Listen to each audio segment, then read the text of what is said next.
Now, I'm going to casually mention to you something that's very scary indeed, and tell you what the alien agenda is. And it's going to sound very familiar. The alien agenda is the complete takeover of this planet, the killing off of 5, 6 to 7/8 of the world's population by the year 2029. The U.S. military has known about this for 45 years. They've told no one. As far as I know, I'm the only person standing before a crowd talking about the alien agenda, secretively. Okay. Back in 1954, I'll give you a quick overview. There was the created 1954 treaty where Eisenhower signed a pact with the known alien species of the time. There were 3 at the time. And said that we're going to deal in high technology, but you can take a few head of cattle and a few human beings and you can experiment on them. It's unthinkable. It's stuff straight out of the Nazi death camps, and I'm kidding you not, it's plain BS, and it's got to stop. Now, the created 1954 treaty had been violated. After the great firefight, the alien-human war, I am the only living survivor talking about it worldwide at all. Only one. The other 2 are in nursing homes in Canada, and the Canadian government refuses to allow any U.S. people, including myself, to talk to them because they are afraid of kidnapping. Probably the reason I got shot to pieces and 11 attempts on my life is I am a direct threat to the entire system. The New World Order, the alien agenda is one and the same. It's world takeover and the decimation of the population of this planet. Now, I'm going to tell you something a little bit different about the alien species. The bad news ones, there are 9 races of alien populations. To look at a human being as a bag of food.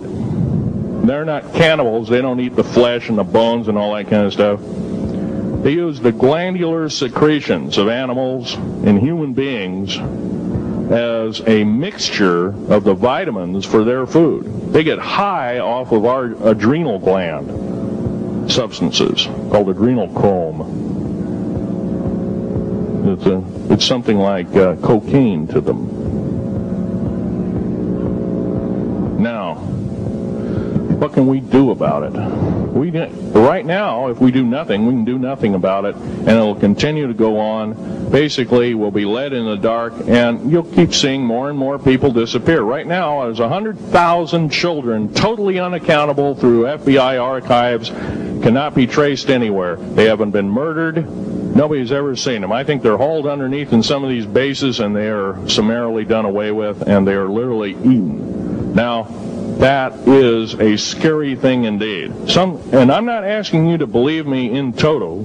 I am asking you to seriously do enough homework that you can go out through the public record, through the congressional records, find out who's voting for what, and go from there. Do your own program. Do your own agenda. And do your own speaking out. And if enough of us do this, there is some saving grace. However, we don't have a whole heap of time left. Technological governments on this planet are raping the planet. We're going to run out of everything that we need. They're going to pollute everything in sight in the better part of 20 years. Now, I know you've heard some poppycock stories. Oh, we're going to run out of coal. We're going to run out of gasoline. We're going to run out of this, that, and the other. And 25 and 30 years ago, you heard all this hogwash. Well, don't believe it. Basically, anything you read in a paper, you should take with a grain of salt. Start reading on what is missing out of the article. Ask yourself, what's missing in this article that I should know? Maybe that's the truth. Fill in the blank spots, so to speak. White copy is only one leg of the triangle. There are 2 other legs, 2 other pieces of the puzzle. What we have to do as a group of people, concerned people at that, and this group seems to be quite that, is we have to assert ourselves in a way that we've never thought possible. Now, I'm not asking you to do what I'm doing. I'm telling you, what I'm doing is very important. Every one of you is equally important. You wouldn't be in this room otherwise. You know, all these other people out here that didn't come to the lecture, they really don't want to hear it. Yesterday I heard a fellow who says, I'm sorry to say I belong to this military organization, that militant organization. I don't believe in the alien question. There's no proof of it. And so I show him an artifact, and he says, well, that's nice, and that could be lead. Well, I happen to know this isn't lead. It scratches diamond, and it's harder than that. Here's a sapphire that I found. When we blew a mountain apart, all these sapphires fell out. And sapphire has a hardness of 9 right next to the hardness of a diamond. This thing scratches the heck out of it. Let's tear it apart. I'll tell you something. This technology is fine and dandy. At the risk of the human race, at the risk of one human life, it is totally worthless. We have to... The one beautiful thing about the United States of America is we value a human person's life. The minute we lose it, we are dead meat.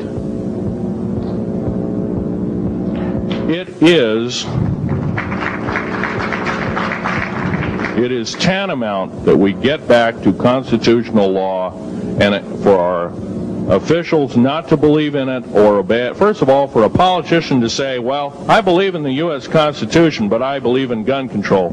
You can't be a master of two houses. It don't work.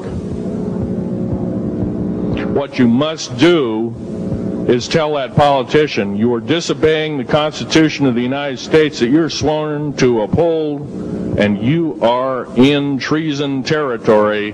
Think about what you have said. You have 30 days to make that apology. If you do not make that apology, you are a treasonous individual and should be prosecuted.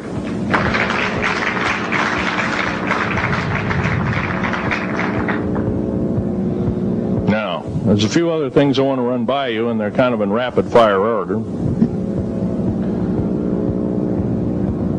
Area 51 is only one base, one of the 131 bases. Of these 131 bases, I call Area 51 a mega base. It's got more than one base in it. It's Tonopah Test Range, Area 51, S2, S4, Groom Lake, and a host of others. Now, these mega bases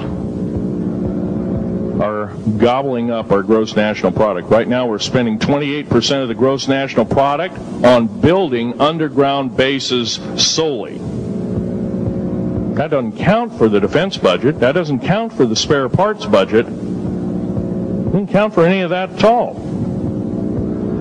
And the black budget is dead wrong. It sidesteps the United States Congress and its Constitution of its people and says you're a bunch of morons, you don't need to know. Well, a need-to-know basis is an executive order written during the Eisenhower era right after the Greada 1954 treaty and is treasonous and illegal in this country and should be overturned and abolished.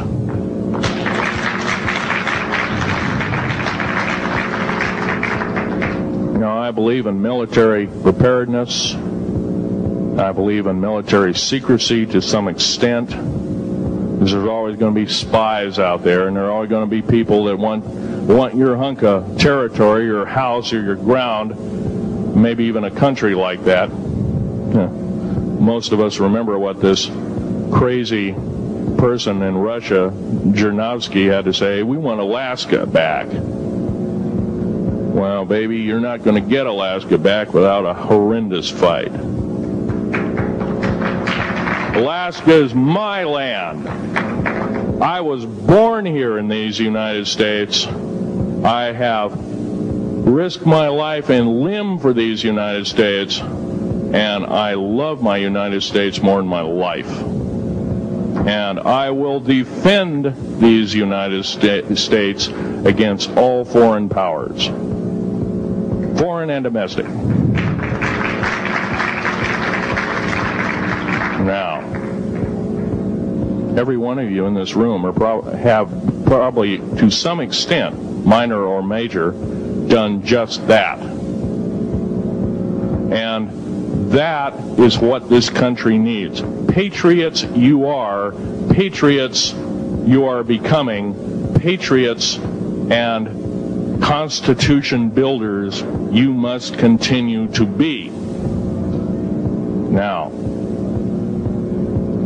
all this alien thing is fine, except for